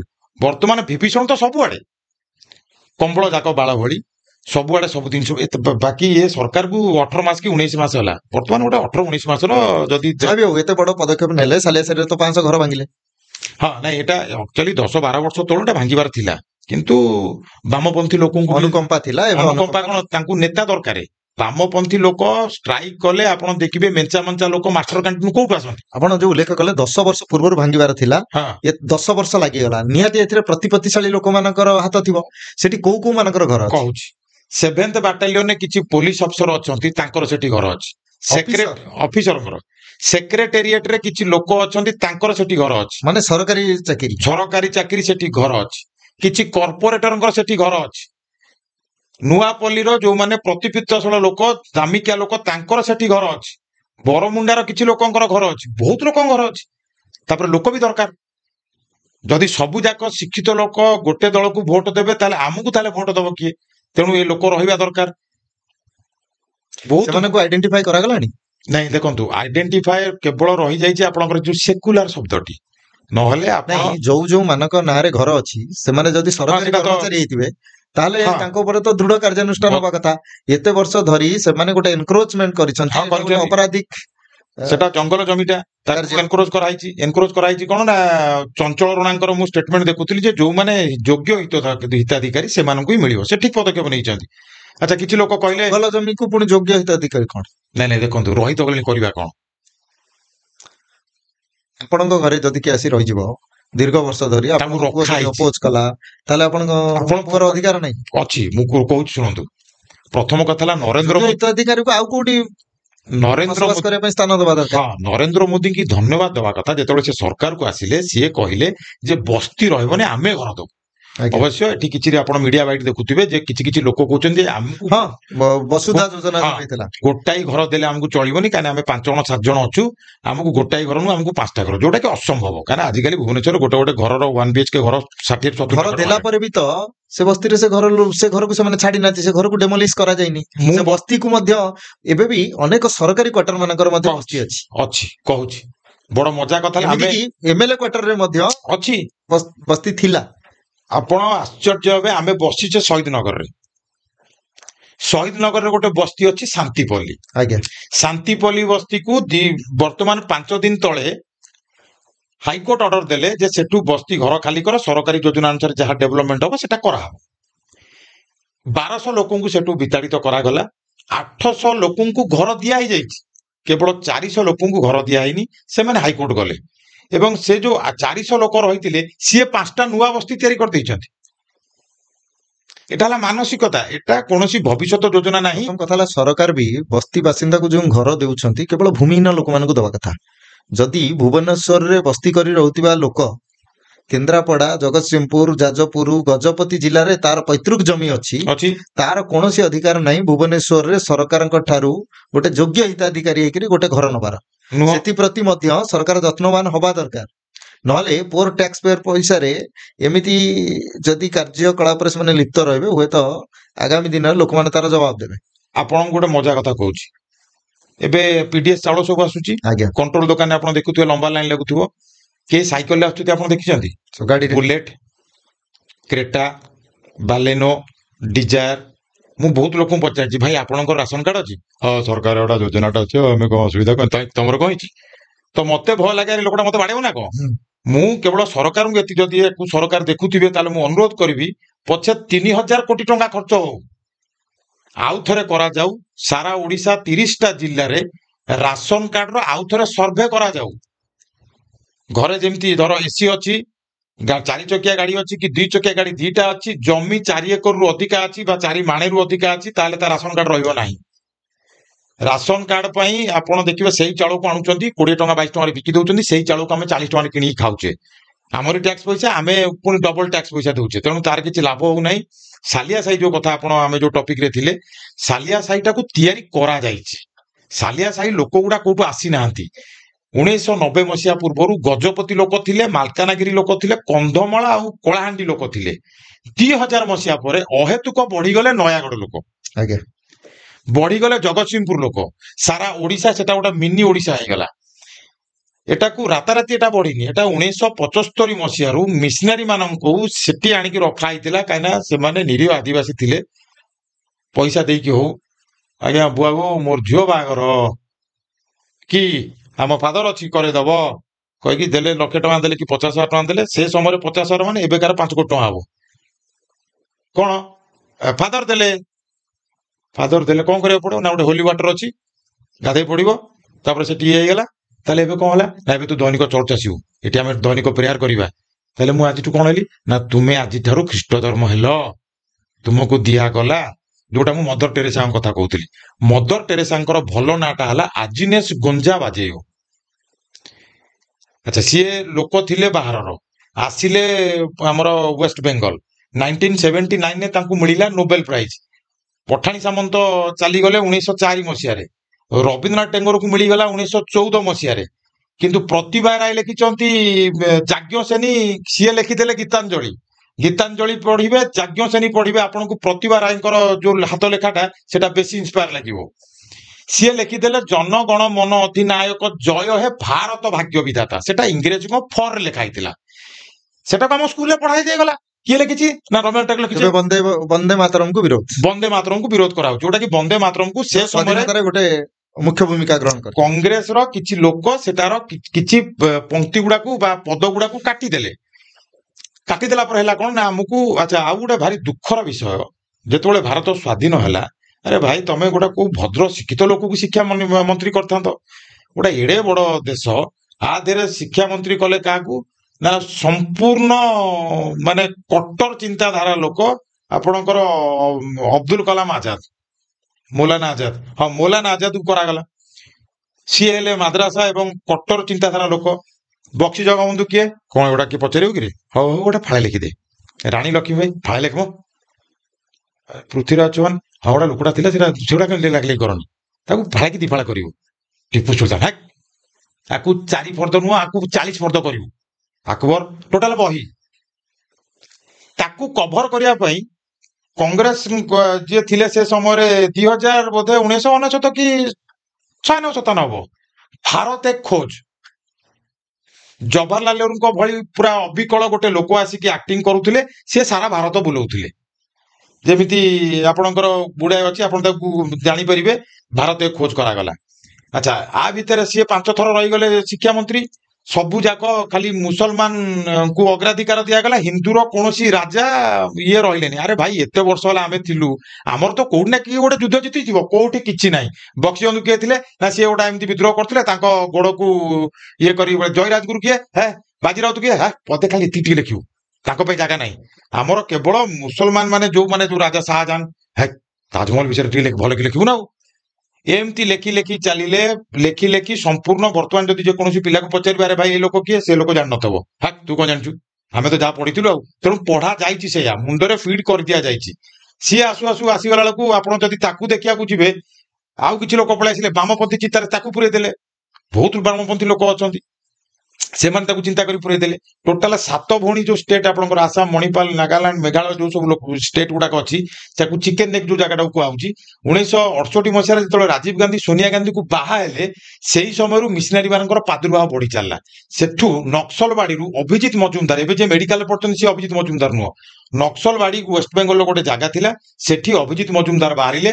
କଣ ନା ମାଓ ସେଚୁଙ୍ଗ ଚାଇନାରେ ସେଠି ଯାହା କରିଥିଲେ, ସିଏ କାଲମାର୍କ୍ସ ଏମାନଙ୍କ ସବୁ ଭ୍ଲାଦିମିର ଲେନିନ ଏମାନଙ୍କ ଥରୁ ସବୁ ପ୍ରେରଣା ନେଇକି ସିଏ ସେଠୁ ମାଓର ଉତ୍କ୍ଷିପ୍ତ ଆଡକୁ ପଳେଇଲେ, ମାରିଦବା। ମାଓ ଚିନ୍ତାଧାରା ଆସିଲା ମାରିଦବା। ତାପରେ ମିଶନାରୀ ମାନେ ମିଶିଗଲେ, ତମେ ଆମକୁ ଜାଗା ଦିଅ, ଆମକୁ ସୁରକ୍ଷା ଦିଅ, ଟଙ୍କା ଦିଅ, ଆମେ ବର୍ତ୍ତମାନ ନ୍ୟାୟିକ ବ୍ୟବସ୍ଥା ଗଣତନ୍ତ୍ରରେ ଯାହା ଅଛି ଆମେ ତାକୁ ଧ୍ୱଂସ କରି କରି ଚାଲିବୁ। ଡେଲି ଲୋକଙ୍କୁ ମାରିଲେ, ଲୋକମାନେ ଡରିଲେ, ସେ ଜାଗା ଗୁଡାକ ପଛରେ ରହିଲା। ପଛରେ ରହିବାରୁ ମିଶନାରୀ ମାନଙ୍କୁ ସୁବିଧା ହେଲା କନଭର୍ସନ କରିବା ପାଇଁ। ତାପରେ ବାଂଲାଦେଶ ପାଖରେ ଥିଲା, ସେମାନେ ମାଡିଗଲେ, ସେମାନେ କିଛି ଲୋକଙ୍କୁ କନଭର୍ସନ କରେଇଦେଲେ। ଆପଣ ଏଇ ଏତେ ଲୋକ ପୋଲିସ ଖୋଜୁଛି ଜଗତସିଂହପୁର ଯୋଉ କଥା ଆପଣ କହୁଥିଲେ ଯେ ମାରଣାସ୍ତ୍ର ବାହାରିଲା, ଛାଡନ୍ତୁ ଆଜ୍ଞା, ଆପଣ ମାଳିସାହି ଯାଆନ୍ତୁ। ମୁଁ 15 ଦିନ ତଳେ ମାଳିସାହିରେ ଗୋଟେ ଭିଡିଓ କରିବା ପାଇଁ ଯାଇଥିଲି। ପ୍ରତିଭା ପରିଡ଼ା ମ୍ୟାଡାମ ଯିଏ ଅଛନ୍ତି ଉପମୁଖ୍ୟମନ୍ତ୍ରୀ, ସେଠି ଗୋଟେ ଅଙ୍ଗନବାଡି ଅଛି, ପ୍ରଭାତୀ ପରିଡ଼ା ଯିଏ ଅଛନ୍ତି, ତାଙ୍କ ଉଦ୍ଦେଶ୍ୟରେ ଭିଡିଓଟି ଆପଣ ମୋର ଆଇଡିରେ ଯାଇ ଦେଖିପାରିବେ। ମ୍ୟାଡାମ ଟିକେ ନଜର ଦେବେ, ପିଲାଙ୍କ କଥା ମା ବୁଝିବେ, ତାର ଥମ୍ବନେଲଟା ଥିଲା। ମୁଁ ସେଠି କହିଥିଲି ଏବଂ ସେଠି କିଛି ଯୋଉ ମ୍ୟାଡାମ ମାନେ ଥିଲେ ସିଏ କହିଲେ ଯେ ଆପଣ ଭିତରକୁ ଗଲେ ଆଉ 2ଟା ଆପଣ ଅଙ୍ଗନବାଡି ଦେଖିବାକୁ ପାଇବେ, ପରିସ୍ଥିତି ଆଉ ଶୋଚନୀୟ। ମୁଁ ଯେତେବେଳେ ଭିତରକୁ ଗଲି, ସେଠିକାର ଜଣେ ତାଙ୍କର ପ୍ରେସିଡେଣ୍ଟ ଥିଲେ, ସିଏ କହିଲେ ଯେ ତାଙ୍କୁ ପଚାରିକି ଆପଣ ଭିତରକୁ ଯିବେ। ମତେ ଲାଗିଲା ଯେ ମୁଁ ବାଂଲାଦେଶ କି ପାକିସ୍ତାନରେ ଅଛି। ମୁଁ କହିଲି ଘର ମୋର ଓଡିଶା, ପାଠ ପଢୁଥିଲି କ୍ୟାପିଟାଲ ହାଇସ୍କୁଲରେ, ଜନ୍ମ ମୋର 6 ନମ୍ବରରେ, ବାପା ଏଇଠି ଚାକିରି କରୁଥିଲେ, ଏଇଠି ଆମର ଘର ଦ୍ୱାରା ସବୁ ଏଇଠି, ତଥାପି ମୁଁ ପଚାରିକି ଯିବି। ହଉ ପଚାରିକି ଯିବି। ତାଙ୍କ ନାଁ ହେଲା ଇସାଉଲ ହକ୍, ମୋର ସେ ନାଁ ଆଜି ପର୍ଯ୍ୟନ୍ତ ମନେ ଅଛି। ମୁଁ ପଚାରିଲି ଆଜ୍ଞା ଭିତରେ କିଛି ଅଙ୍ଗନବାଡି ଅଛି କି? କିଛି ଅଙ୍ଗନବାଡି ନାହିଁ। ତମେ କିଏ? ଭିତରକୁ ଯାଇପାରିବନି କହିକି ସେ କିଛି ଗୋଟେ ଘର ଭିତରକୁ ପଶିଗଲେ। ଆଉ ଗୋଟେ ଲୋକ ସେଠି ଆସିଲେ, କହିଲେ ଆଜ୍ଞା ଭିତରେ 2ଟା ଅଙ୍ଗନବାଡି ଅଛି, ମୁଁ ଆପଣଙ୍କୁ ଦେଖେଇଦେବି। ତାଙ୍କ ସହିତ କଥା ହେଇକି ମୁଁ 10 କଦମ ଯାଇଛି, ସିଏ ପଛଆଡୁ ଜୋର ଆବାଜ ଦେଲା, ତମେ ମନା କରିଥିଲି କାହିଁକି ତମେ ଭିତରକୁ ପଳେଇଲ? ତ ସେଠି ପାଖାପାଖି 50-60 ଜଣ ଗଦା ହେଇଗଲେ। ଗଦା ହେଲା ପରେ ମତେ ବି ନିଜକୁ ଟିକେ ଅବାଗିଆ ଲାଗିଲା। ମୁଁ କହିଲି ଇଏ କିଛି ବି କରିଦେଇ ପାରନ୍ତି, ମୁଁ ଏକୁଟିଆ ଅଛି, ହାତରେ କ୍ୟାମେରା ନାହିଁ, ପ୍ରମାଣ କିଛି ନାହିଁ। ମୁଁ କହିଲି ଇଏ ମାରିକି ମତେ ଟ୍ରେନ୍ ଲାଇନ୍ କରି ପକେଇ ଦେଇ ପାରନ୍ତି, କାହିଁକିନା ସେଠି ଗୋଟେ କଟ୍ଟରବାଦୀ ପଶି ଯାଇଛି। ଜଗତସିଂହପୁର ଆଡେ କୁଆଡେ ଯାଉଛନ୍ତି ଆପଣ? ଆପଣ ଧାମରା, ଆପଣ ଚାନ୍ଦବାଲି ଯାଆନ୍ତୁ, ସେଠି ଲୋକ ଡଙ୍ଗାରେ ଆସିକି ଚାଷ କରିକି ପୁଣି ନେଇକି ଯାଆନ୍ତି ସାତଭାୟା ପାଖାପାଖି, ଯୋଉଠି ସାଧବ ପୁଅ ତ ପୋଇ ସିରିଏଲ ଆଇଲା ପରେ ଲୋକ ଜାଣିଲେ ଯେ ସାଧବ ପୁଅ ଆମର ଥାଆନ୍ତି ବୋଲି। ସେଠି ଗଲା, ମାଳିସାହି ହେଇଗଲା, ଯଦୁପୁର ହେଇଗଲା। ଆପଣ ଭୁବନେଶ୍ୱର ଏବେ ଦେଖୁଥିବେ ମାଇକ ଲଗେଇକି ସବୁ ବୁଲୁଛନ୍ତି, ଫ୍ରିଜ ଦିଅ, ଇଏ ଦିଅ। ଆଗରୁ 1990 ମସିହାରେ ଯୋଉ କବାଡିଆ ବାଲା ଆସୁଥିଲେ, ପେପର, ଟିନା ଭଙ୍ଗା, ଲୁହା ଭଙ୍ଗା, ସେ ଓଡିଆ ଲୋକ ଥିଲେ। ବର୍ତ୍ତମାନ ଆପଣ ଯେକୌଣସି ଲୋକକୁ ପଚାରିବେ, ବଙ୍ଗାଳୀରେ ଖାଲି 2 ପଦ ପଚାରିବେ, দাদা কি বাড়িটা কোথায়? 24 মেঘনাপুর। কি দাদা? সাড়ে উত্তর দেবো, হ্যাঁ দাদা আপনি কেমন জানি, হ্যাঁ আমাদের বাড়িটা কোথায়। ସମସ୍ତେ ବାଂଲାଦେଶର ଲୋକ ୱେଷ୍ଟବେଙ୍ଗଲରେ ରହିଲେ, ଆଧାର କାର୍ଡ ଫାଧାର କାର୍ଡ ସବୁ ତିଆରି କଲେ, ଓଡିଶା ଆସିଲେ, ସେଠି ଖାଇବା ପିଇବା କମିଗଲା, ଚାଲ ଏଠି ଆରମ୍ଭ କରିବା। ତାଙ୍କର 4ଟା ନିୟମ ଅଛି, ମୁସଲମାନ ମାନଙ୍କର 4ଟା ନିୟମ। ପ୍ରଥମେ ଯିବେ, ଆଗ ରହିବେ, ସାମ୍ନା ଲୋକ ଉପରେ ବିଶ୍ୱାସ ତିଆରି କରିବେ। ତୃତୀୟ ନିୟମ ହେଲା ଯେ ବଂଶ ବିସ୍ତାର କରିବା। ଚତୁର୍ଥ ନିୟମ ହେଲା ଯେ ଆମେ ରାଜତନ୍ତ୍ରକୁ ଆସିବା। ଯଦି ରାଜତନ୍ତ୍ରରେ ନ ଆସି ପାରୁଛେ ତାହେଲେ ଡାଇରେକ୍ଟ ଆଟାକ୍ କର ଏବଂ ବାଧ୍ୟ କର ଯେ ପରିବର୍ତ୍ତନ ହବ କି ନ ହବ। ଅବଶ୍ୟ ଆଇନ କାନୁନ ଏବେ ଷ୍ଟ୍ରଙ୍ଗ ହେଇଯାଇଛି, ସେଇଟା ହେଇପାରୁନାହିଁ, କିନ୍ତୁ ଚୋରା ଲୁଚାରେ ସେଟା ଚାଲିଛି। ଏବଂ ଦୋଷ କାହାକୁ ଦେବେ ଆଜ୍ଞା? ଆମରି ଲୋକଙ୍କର ହିଁ ଭୁଲ। ଏବେ ଯୋଉ ସାଲିଆସାହିର ଘଟଣା, ସାଲିଆସାହିର କଣ ସମ୍ପୂର୍ଣ୍ଣ ଘର ଭଙ୍ଗାଯିବ? ମୋ ମତରେ ତ ସମ୍ପୂର୍ଣ୍ଣ ଘର ଭାଙ୍ଗିଦେବା କଥା। ଏବଂ ସେ ଯୋଉ ଲୋକମାନେ ସେ ବସ୍ତିରେ ରହୁଛନ୍ତି, ସେମାନେ ନରେନ୍ଦ୍ର ମୋଦି ବିଜେପି ସରକାରକୁ ଧନ୍ୟବାଦ ଦେବା କଥା। ଯୋଉଠି ବିଜେଡି 24 ବର୍ଷ ଶାସନ କଲା, ଯଦି 24 ବର୍ଷରେ ଗୋଟିଏ ଗୋଟିଏ ଆପାର୍ଟମେଣ୍ଟ ତିଆରି କରିଥାନ୍ତା, ଆଜି ଲକ୍ଷ ଲୋକ ଆରାମସେ ରହିଥାନ୍ତେ। ଆଜ୍ଞା, ହେଇପାରିଲା ନାହିଁ। ଆପଣ ଲୁମ୍ବିନୀ ବିହାର ଯିବେ, ସେଠି ବୁଦ୍ଧ ବିହାର ତିଆରି ହେଇଛି। ବଡ ଅଦ୍ଭୁତ ଢଙ୍ଗରେ କେନ୍ଦ୍ର ସରକାର ପଇସା ପଠେଇଲେ ରାଜ୍ୟ ସରକାର ସେଟାକୁ ଲଗେଇବା କଥା, ଯୋଉଠି ସବୁ ବ୍ଲକ ଗୁଡାକ ତିଆରି ହବ, ବସ୍ତି ବାସିନ୍ଦା ମାନଙ୍କୁ ଦିଆହବ। ସେଠି ଦେଖିବେ ହଳଦିଆ ଆପଣଙ୍କର ନେଳିଆ ଗାଲଭାଲାଇଜ ସିଟ୍ ଗୁଡାକ ସବୁ ବାଉଣ୍ଡ୍ରି କରାହେଇଛି। ସେ ଜାଗା କାହାର? ସେ ଜାଗା ସରକାରଙ୍କର ବା ଆମମାନଙ୍କର। ସେ ଜାଗା ବିଲ୍ଡର ମାନଙ୍କୁ ଦିଆହେଇଛି। ଯୋଜନା ପଇସା ଆସିଥିଲା ସରକାରଙ୍କ ଖାତାକୁ, ସରକାର ତାକୁ ନେଇକି ଅଲଗା ଯୋଜନାରେ ବାଣ୍ଟିଲେ। ଯୋଜନାରେ ବାଣ୍ଟିଲେ ପଇସା ସରିବ, ପଇସା ସରିଲେ କଣ ହେଲା ନା ବିଲ୍ଡର ମାନଙ୍କୁ ଡକା ହେଲା ଯେ ଆପଣଙ୍କୁ ଆମେ ଏତିକି ପଇସା ଦବୁ, ଆପଣ ସେଠି ଏତିକିଟା ବିଲ୍ଡିଂ ତିଆରି କରିବେ। ନା ତା ବଦଳରେ ଆମକୁ କଣ ମିଳିବ? ନା ଆପଣଙ୍କୁ ସେଠି ଆହୁରି 20 ଏକର ଜାଗା ଆମେ ଆପଣଙ୍କୁ ଦବୁ। ତାଙ୍କ ନାଁରେ କରିଦିଆଗଲା। ଗୁଡାଏ ଜାଗା ଏମିତି ହେଇଛି, କିଛି ନାହିଁ, ଗୋଟେ ନେଳି ଆଜବେଷ୍ଟ ଗାଲଭାନାଇଜ ସିଟ୍ ଗୁଡା ସବୁ ବୁଲିଥିବ। ଏଠି କଣ ହବ ନା, ଏଠି ଗୋଟେ 40 ତାଲା ବିଲ୍ଡିଂ ତିଆରି ହବ। କିଏ ହବ? ଆପଣ ସେଟା 10 ବର୍ଷ ପରେ କି 5 ବର୍ଷ ପରେ ବିଲ୍ଡରର ଯେତେବେଳେ ବୋର୍ଡ ମରା ହବ ଆପଣ ଦେଖିବେ 4 BHK ରୁମ୍ ହବ, ଦାମ ତାର ଥିବ 6 କୋଟିରୁ 8 କୋଟି ଟଙ୍କା କିମ୍ବା 10 କୋଟି ଟଙ୍କା। ସରକାର ସେଟା କରିଦେଇଛନ୍ତି। ଅବଶ୍ୟ ବସ୍ତି ବାସିନ୍ଦା ମାନେ ଯୋଉ ଆଜି ଶୋଧୁଛନ୍ତି ଯେ ଅପରାଜିତା ଷଡଙ୍ଗୀ ଯାଇଥିଲେ, ଦେଲେ ନାହିଁ, କଲେ ନାହିଁ, ମୋହନ ସରକାରଙ୍କୁ ଭୋଟ ଦିଅ, ନାମ ନିଅ, ଏ କଥାରେ ନ ପଡି ନରେନ୍ଦ୍ର ମୋଦୀ ସରକାରଙ୍କୁ ଧନ୍ୟବାଦ ଦବା କଥା। ସିଏ 2014ରେ ଗୋଟେ ନିୟମ ଆଣିଲେ ଯେ ନାଇଁ ବସ୍ତିରେ ଆଉ କେହି ରହିବେନି, ଆମେ ତାଙ୍କୁ କୋଠା ଘର ଦବୁ, ଜନଧନ ଖାତା ଖୋଲିବୁ। ସାଲିଆ ସାହିର ବ୍ୟକ୍ତିମାନଙ୍କୁ ମଧ୍ୟ କୋଠାଘର ମିଳିଛି ଏବଂ ସିଏ ବର୍ତ୍ତମାନ ଏବେ ଜିଦ୍ ଧରିଛନ୍ତି ଯେ ଆମକୁ ଜାଗା ଦିଅ, 600 ସ୍କୋୟାର ଫୁଟର ଜାଗା ଦିଅ। ଦେଇ ହବ ନାହିଁ। କଣ କରାହବ ନା, ଧୈର୍ଯ୍ୟ ରଖ। 600 ସ୍କୋୟାର ଫୁଟର ଜାଗା ଦେବାର ଅସୁବିଧା ନାହିଁ, ଯଦି ଭୂମି ନ ହେଇଥିବେ ଦିଆଯାଉ। ଯଦି ତାଙ୍କର ଭୂମିହୀନ ମିନ୍ସ ଭାରତ ବର୍ଷରେ ତାଙ୍କର କୌଣସି ଭୂମି ଅଛି। ତାଙ୍କର କିମ୍ବା ତାଙ୍କ ପିତାଙ୍କର କିମ୍ବା ତାଙ୍କର ପିତାଙ୍କର ମାନେ ଜେଜେଙ୍କର ଯଦି ଜମି ନଥିବ ତାହେଲେ ଦବାର ଅସୁବିଧା ନାହିଁ, କାରଣ ଜଣେ ଭୂମିହୀନ ଲୋକକୁ ଆମେ ଆଶ୍ରୟ ଦେଇପାରିବା, ସେ ପୁଣି ଭାରତୀୟ ହେଇଥିବା ଦରକାର। ଭୂମି ସମସ୍ତଙ୍କର ଅଛି, ଏମିତି କେହି ସାଲିଆ ସାହିରେ ନାହିଁ ଯେ ତାର କିଛି ନାହିଁ, ସବୁ ଅଛି। ମୁଁ ତ ନିଜେ ମୋ ପାଖରେ ମୁଁ ଯାଇଥିଲି ସେଠି କରିବାକୁ, ଲୋକଙ୍କ ପାଖରେ ଡବଲ ଡୋର ଫ୍ରିଜ ଅଛି, LED ଟିଭି, ପୁଣି 42 ଇଞ୍ଚେସ ର ଏସି, ଆପଣଙ୍କର ଡାଇକିନ ଏସି ଲାଗିଛି, ବ୍ଲୁ ଷ୍ଟାର ର।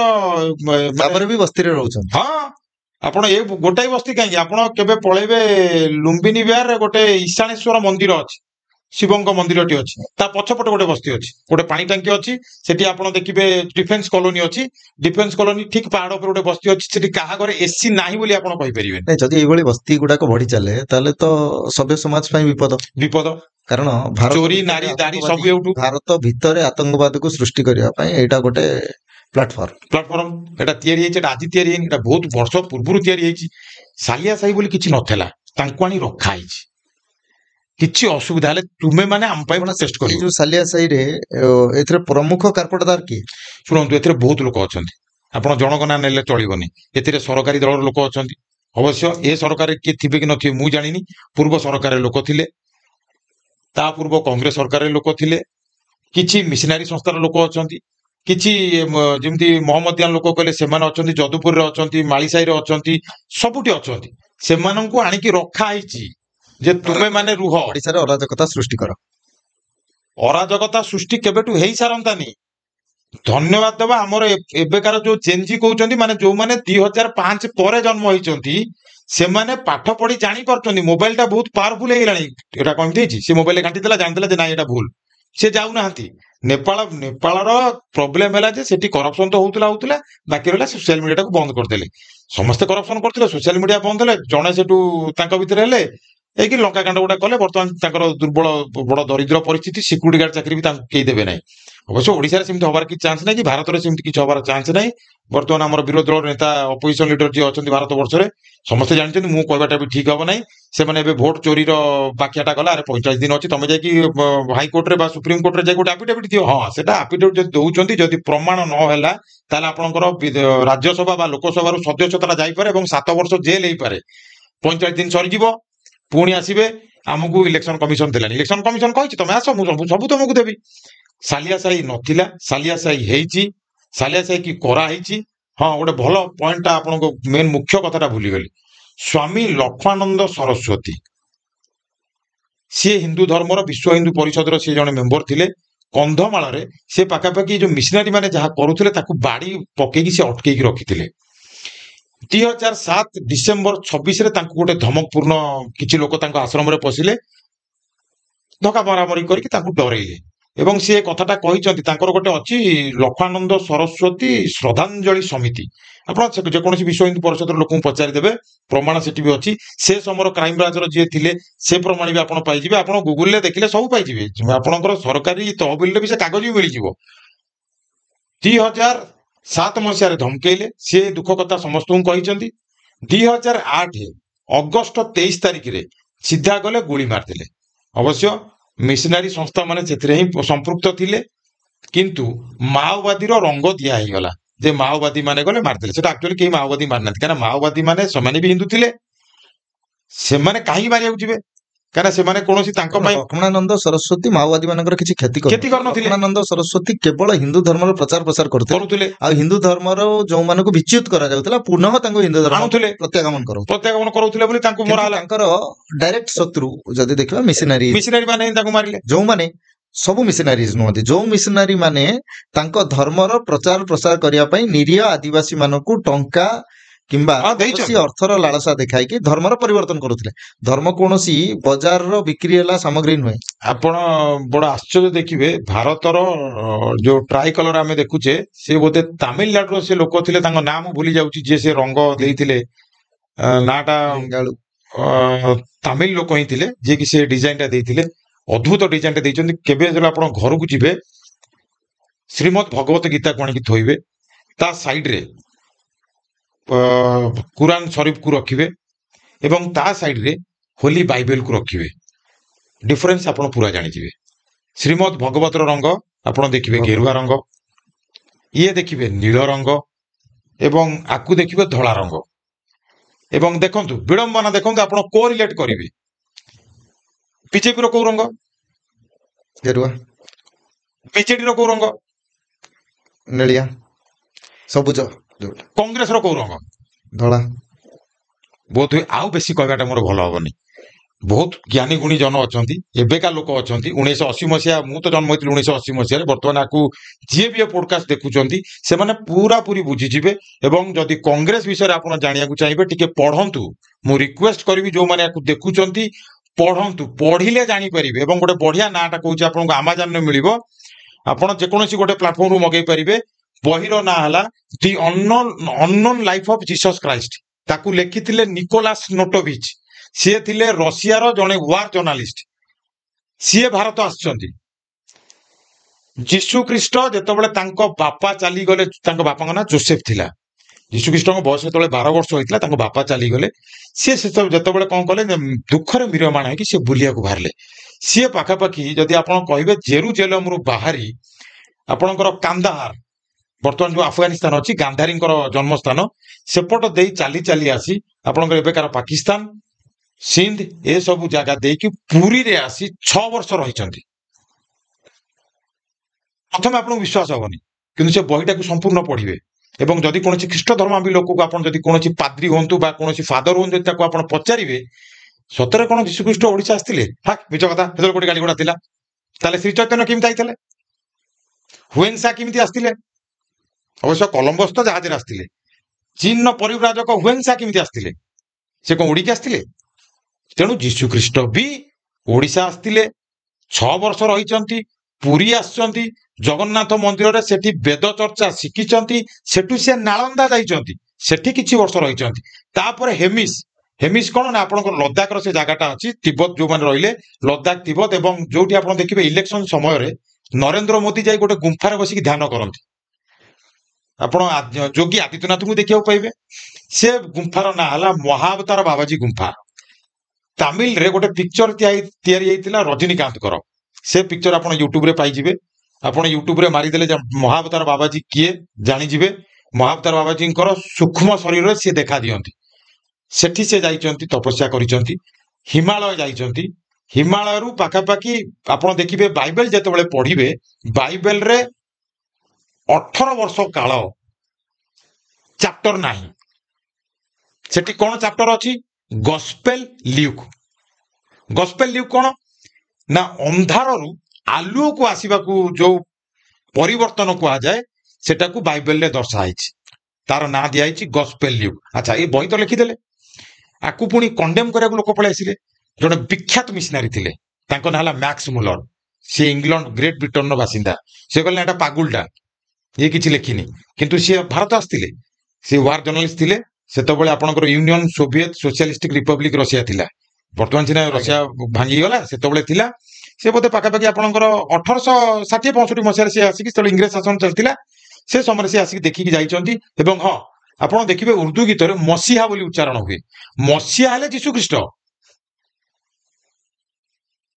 ଆଉ ଗୋଟେ ମଜା କଥା ଆପଣଙ୍କୁ କହିବି। ସବୁଠୁ ପ୍ରଥମ କଥା ହେଲା, ଧର୍ମ ଗୁରୁ ଯେଉଁମାନେ ଆସିଥିଲେ, ଧର୍ମ ଅନୁଷ୍ଠାନ ମାନ ଗଢି ଯାଇଛନ୍ତି, ସେମାନଙ୍କ ମଧ୍ୟରେ କୌଣସି ଦୋଷ ତ୍ରୁଟିକୁ କେବେ ବି ଦେଖାଯାଇ ପାରିବ ନା। କେବଳ ସେଇ ଧର୍ମକୁ ନେଇ ଯୋଉମାନେ ରାଜନୀତି କରୁଛନ୍ତି, ଧର୍ମକୁ ନେଇ ଯୋଉମାନେ ପରିବାର ପ୍ରତିପୋଷଣ କରୁଛନ୍ତି, ଧର୍ମକୁ ନେଇ ଯିଏ ଅନ୍ୟମାନଙ୍କୁ ବ୍ୟବହାର କରୁଛନ୍ତି, ଧର୍ମର ପ୍ରଚାର ପ୍ରସାର ନାଁରେ ଯିଏ ନିଜର ପୁଅକୁ, ନିଜର ନାତିକୁ ଗୋଟେ ବିଳାସ ବ୍ୟସନର ସରଞ୍ଜାମ ଯୋଗାଇ ନେବା ପାଇଁ ବହୁତ ଅର୍ଥର ଲାଳସା କରୁଛନ୍ତି, ଅର୍ଥ ଆଦାୟ କରୁଛନ୍ତି, କରୁଛନ୍ତି ସେଇମାନେ ହିଁ ଆଜିକା ସମାଜରେ ଦୋଷୀ। କାରଣ ମନୁଷ୍ୟ ସହିତ କିଭଳି ଭାବରେ ବିବାଦ କରିପାରିବ? କେବଳ ତା ମନରେ ଏଇଭଳି କିଛି ପାଗଳାମି ବାଚଳାମି ଭର୍ତ୍ତି କରି ହଁ, ଧର୍ମକୁ ପରିବର୍ତ୍ତନ କରି, ଧର୍ମ କେବେ ପରିବର୍ତ୍ତନ ଯୋଗ୍ୟ ନୁହେଁ, ଜନ୍ମ ସିଦ୍ଧ। ଯିଏ ଯୋଉଠି ଜନ୍ମ ହେଲା ସେ ତାର ଧର୍ମ। ଆଉ ଭାରତ ବର୍ଷ ବିଶେଷ କରି ଯିଏ ପୁରା ବିଶ୍ୱକୁ ଏକ ସମୟରେ ସମ୍ପୂର୍ଣ୍ଣ ଭାବେ ଜ୍ଞାନ ପ୍ରଦାନ କରି ଆସୁଥିଲା, ସେ ଦେଶରେ ଅନ୍ୟ ଦେଶର ଲୋକ ଆସିକି ଧର୍ମକୁ ପ୍ରଚାର ପ୍ରସାର କରିବା ଯେମିତି ସୂର୍ଯ୍ୟଙ୍କ ଆଗରେ ଲଣ୍ଠନ ଦେଖେଇବା ସଦୃଶ। ହଁ ତେଣୁକରି ଭାରତ ବର୍ଷରେ ଧର୍ମ ନାଁରେ କୌଣସି ରାଜନୀତି କରା ନ ଯାଇ, ଆଉ ଭାରତ ବର୍ଷରେ ଧର୍ମକୁ ପରିବର୍ତ୍ତନ କରା ନ ଯାଇ, ଯଦି ପାରୁଛନ୍ତି ନିଜେ ସୁବିଧାରେ ସହଜରେ ଭାରତରେ ରହିକି ଭାରତର ମଜା ନିଅନ୍ତୁ। ଭାରତ ତାଙ୍କୁ ନିହାତି ଭବିଷ୍ୟତରେ ମଧ୍ୟ ବହୁତ ଉଚ୍ଚକୁ ଉଠେଇବ। କିନ୍ତୁ ଆପଣଙ୍କ ସହିତ ଯୋଉ ସାଲିଆ ସାହିର ଆମର ଆଲୋଚନା ନିହାତି ଫଳପ୍ରଦ ହବ।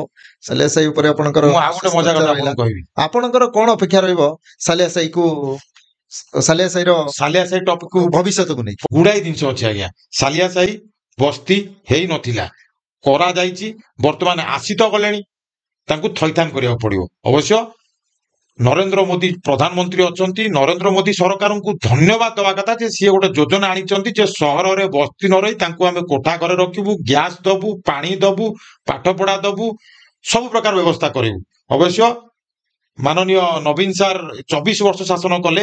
24 ବର୍ଷରେ ଯଦି ବର୍ଷକୁ 1000 ଲୋକଙ୍କୁ ଦିଆ ହେଇଥାନ୍ତା, ତାହେଲେ 24 ବର୍ଷରେ 24,000 ଲୋକ ଆଜି ଖାଇ ପିଇକି ଆରାମସେ ଘରେ ଥାନ୍ତେ। ବହୁତ ବଡ ଜାଗା ଅଛି। ବିଜୁ ବାବୁ ଆଗରୁ ତାଙ୍କ ବାପା ବହୁତ ଭଲ ପୁଣ୍ୟ କାମ କରିଛନ୍ତି। ଆପଣଙ୍କର ଚନ୍ଦ୍ରଗିରିରେ ଜାଗା ଦେଇଛନ୍ତି, ମାଲକାନଗିରିରେ ଜାଗା ଦେଇଛନ୍ତି, ଲୋକ ଅଛନ୍ତି ସେଠି, ଇଏ କରିପାରିଥାନ୍ତେ। କିନ୍ତୁ ସେ ରାଜନୀତି କରିବା ଲୋକ ନୁହେଁ। ତାଙ୍କୁ କେବଳ ଇଏ କରିକି ଏମାନେ ତାଙ୍କ କ୍ରିମଟାକୁ ନେଲେ, ଅଲଗା ଲୋକମାନେ ନେଲେ, ଏବଂ ଯିଏ ପ୍ରତିରୋଧ କଲା ସିଏ ଦଳରୁ ତଡ଼ା ଖାଇଲା। ଅବଶ୍ୟ ମୁଁ ତ କୌଣସି ରାଜନୀତି ଦଳରେ ନାହିଁ, ମତେ କେହି ତଡ଼ି ପାରିବେନି। ବାକି ଆପଣଙ୍କର ମୋର କଥାବାର୍ତ୍ତା ଏବଂ ପୋଡକାଷ୍ଟଟାକୁ ଯିଏ ଦେଖୁଛନ୍ତି ପଢନ୍ତୁ। ମୁଁ ସମସ୍ତଙ୍କୁ ଅପିଲ କରିବି ସିଏ ପଢନ୍ତୁ। ଏବଂ କଂଗ୍ରେସର ଯଦି ଇତିହାସ ବିଷୟରେ ଆପଣ ଜାଣିବାକୁ ଚାହୁଁଛନ୍ତି, ସେଠି ଆପଣ ଆକ୍ସିଡେଣ୍ଟାଲ ପ୍ରାଇମ ମିନିଷ୍ଟର ସେଟାକୁ ଗୋଟେ ପଢିପାରିବେ। ଏବଂ one life is not enough Natabar ସିଂଙ୍କର ତାକୁ ପଢିପାରିବେ। ବହୁତ ବହି ଅଛି, ଆପଣ ପଢି ଜାଣିପାରିବେ। ଏବଂ ଯଦି ନିଜର ଏ ବ୍ୟସ୍ତ ବିବ୍ରତ ଜୀବନ ଭିତରେ କିଛି ପାଉନାହାନ୍ତି ଯେ କଣ କରିବି, ଯୋଗୀର ଆତ୍ମଚରିତ ବହିଟେ ଆଣନ୍ତୁ, ଅଟୋବାୟୋଗ୍ରାଫି ଅଫ ଏ ୟୋଗୀ। ପରମହଂସ ଯୋଗାନନ୍ଦ ସେ ବହି ଲେଖିଛନ୍ତି, ସେ ବହିଟା ଆଣି ପଢନ୍ତୁ। ସେ ବହି ପଢି ମୁଁ 12 ଦିନ କାନ୍ଦିଥିଲି। ମୁଁ ଜାଣିନି ଆପଣ କାନ୍ଦିବେ କି ନ କାନ୍ଦିବେ, କାହିଁକି ଆସିଛି, କଣ ପାଇଁ ଆସିଛି, କରିବି କଣ, ସେଠୁ ଆପଣ ବୁଝିଯିବେ। ଏ ମଙ୍କ ହୁ ସୋଲ୍ଡ ହିଜ ଫେରାରୀ ତାକୁ ପଢିପାରିବେ। ଡୁ ନଟ୍ ବିଲିଭ୍, ବହୁତ ବହି ଅଛି। ମୁଁ ସମସ୍ତଙ୍କୁ ରିକ୍ୱେଷ୍ଟ କରିବି ଏବଂ ଏଇ ଉନ୍ମୋଚନ ପୋଡକାଷ୍ଟ ମାଧ୍ୟମରେ ମୁଁ ସବୁ ଯୁବ ସମାଜ ମାନଙ୍କୁ, ମତେ 45 ବର୍ଷ ହେଇଗଲା, ମୋଠୁ ଯୋଉମାନେ ଜୁନିୟର ଅଛନ୍ତି, ମୁଁ ଖାଲି ଏତିକି କହିବି, ମୋ ଉପରକୁ ଯୋଉମାନେ ଅଛନ୍ତି ମୁଁ ତାଙ୍କଠୁ ଶିଖିବି। ବର୍ତ୍ତମାନ ଆପଣ ମାନେ ଜାଣନ୍ତୁ ଯେ ଆପଣ 2025 ହେଇଗଲା, ଆଜି 21 ତାରିଖ ହେଇଗଲା, ଆଉ ଠିକ 40 ଦିନ ପରେ 2026 କ୍ୟାଲେଣ୍ଡରଠୁ ନେଇକି ଘଣ୍ଟା, ମୋବାଇଲ ସବୁ ଚେଞ୍ଜ ହେଇଯିବ। ଆପଣଙ୍କ ନାଁ ଆପଣ ମନେ ପକାନ୍ତୁ, କଣ କଲେ, କଣ କରିବି। ଆତ୍ମଚିନ୍ତନ କରିବାର ବିଷୟ ଧର୍ମ ପାଇଁ, ଆତ୍ମଚିନ୍ତନ କରିବାର ବିଷୟ ନିଜ ରାଜ୍ୟ ପାଇଁ, ଆତ୍ମଚିନ୍ତନ କରିବାର ବିଷୟ ନିଜ ପରିବାର ପାଇଁ। ଏବଂ ଆପଣ ଯେତେବେଳେ ଘର ସଂସାର ଆଗକୁ ବଢେଇବେ, କିଛି ନୁହେଁ, ବେଶୀ ନୁହେଁ, 50 ବର୍ଷ ଆଗକୁ ଚିନ୍ତା କରନ୍ତୁ। ଏବଂ ଠିକ ଆପଣ ଚିନ୍ତା କଲା ପରେ ଆପଣଙ୍କ ପରବର୍ତ୍ତୀ ପିଢି ଆପଣଙ୍କର ପାଦ ଚିହ୍ନ ଦେଇକି ହିଁ ଯିବ। ଆମେ ଓଡିଆ, ଆମେ କୋଣାର୍କ ତିଆରି କରିଥିଲେ, କିନ୍ତୁ ହଁ ବର୍ତ୍ତମାନ ଆମେ ମାନସିକ କୋଢିଆ ହେଇଯାଇଛେ। ଏଥିରୁ ବିରତି ରୁହନ୍ତୁ, ଆଗକୁ ବଢନ୍ତୁ। ଓଡିଆ କୋଉଥିରେ କମ ନୁହନ୍ତି। ଓଡିଶାରେ ବହୁତ ଜ୍ୱଳନ୍ତ ଉଦାହରଣ ଅଛନ୍ତି, ଯୋଉମାନେ କି ଆଜି ବେପାରରେ ହଉ, କାରୁକାର୍ଯ୍ୟରେ ହଉ, ଆପଣଙ୍କର ସାଣ୍ଡ ଆର୍ଟ ଆପଣ ଦେଖିପାରିବେ, ସୁଦର୍ଶନ ଭାଇନାଙ୍କୁ ଦେଖିପାରିବେ, ହକିରେ ଆପଣ ଦେଖିପାରିବେ, କ୍ରିକେଟରେ ଦେଖିପାରିବେ। ଦେବାଶିଷ ମହାନ୍ତିଙ୍କ ଭଳିଆ ସୁଇଂ ବୋଲର ଆଉ ମିଳୁନାହାନ୍ତି। ଆପଣ ଶିବସୁନ୍ଦର ଦାସକୁ ଦେଖିପାରିବେ, କୋଉଥିରେ ଦେଖିବାକୁ ପାଇବେନି। ଅନୁରାଧା ବିଶ୍ୱାଳଙ୍କୁ ଆପଣ ଦେଖିବାକୁ ପଡିବ, ଦ୍ୟୁତି ଚାନ୍ଦଙ୍କ ଭଳିଆ ପ୍ଲେୟାର ଆପଣ ଦେଖିବାକୁ ପାଇବେ। ବ୍ୟାଡମିଣ୍ଟନ ଅଛନ୍ତି, ପାରା ଆଥଲେଟରେ ଅଛନ୍ତି, ଆର୍ମି, ନେଭାଲ, ଏୟାରଫୋର୍ସ କୁହନ୍ତୁ, ମର୍ଚାଣ୍ଟ ନେଭି କୁହନ୍ତୁ, ରାଷ୍ଟ୍ରପତି ନିଜେ ଦ୍ରୌପଦୀ ମୁର୍ମୁ, ଓଡିଶାର ମୁଖ୍ୟମନ୍ତ୍ରୀ ନିଜେ ମୋହନ ଚରଣ ମାଝୀ। ତେଣୁ ବଢନ୍ତୁ ଆଗକୁ, ଅଯଥା କଥାରେ ବିଶ୍ୱାସ କରନ୍ତୁନି। ଉନ୍ମୋଚନ ଭଳି ଯଦି ଚ୍ୟାନେଲ ଦେଖିବେ ତାହେଲେ କିଛି ମୁଣ୍ଡରେ ପଶିବ। ଅବଶ୍ୟ ମୁଁ ସମସ୍ତଙ୍କୁ କହିବି, ମୁଣ୍ଡ ଖଟାନ୍ତୁ। ଖଟ ମୁଣ୍ଡେଇଲେ କିଛି ହବ, ମୁଣ୍ଡଟାକୁ ଖଟେଇବା। ଖଟ ମୁଣ୍ଡେଇଲେ ଏୟା ହବ, କୋଉଠି ପଡିବା। ଯେମିତି ନିଶାଗ୍ରସ୍ତ ହେଇକି ଆଜି ମୁଁ ବହୁତ ବର୍ଷ କାଳ ନିଶାରେ ଥିଲି। ଅବଶ୍ୟ ନିଶାରୁ ମୁଁ ବାହାରିକି ଆସିଛି, କାହିଁକିନା କଥାରେ କୁହାଯାଏ, a saint has its past and a sinner has its future. ଆର ଅର୍ଥ ହେଲା, ପ୍ରତ୍ୟେକ ସନ୍ନ୍ୟାସୀର ଗୋଟେ ଅତୀତ ଅଛି। ମୁଁ ଯୋଉ ଆଜି କଥା କହୁଛି ମୋର ଗୋଟେ ଅତୀତ ଅଛି।